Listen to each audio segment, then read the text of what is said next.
Hi everyone, welcome back to this channel. In this tutorial, I will show you how to complete the Traveling in Flux quest from Bailey J in Heartopia.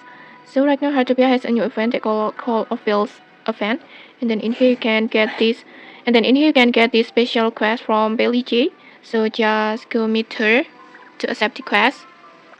This one, just go meet her, talk to her, and then just tap on the quest Traveling in Flux like this,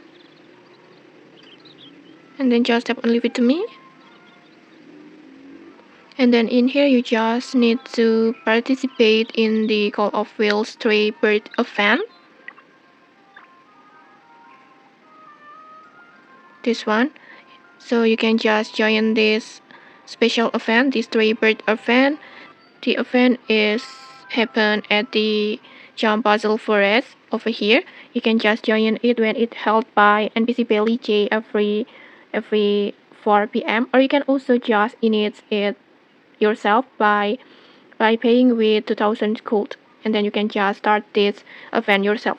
And then after that just join it, and then next just join this event like usual, like just bird watching the birds at this event. And then after that you can complete this quest, the Traveling in Flux quest. And okay, that's it. If you found this helpful, don't forget to like, comment, and subscribe for more tutorials. Thanks for watching, and see you.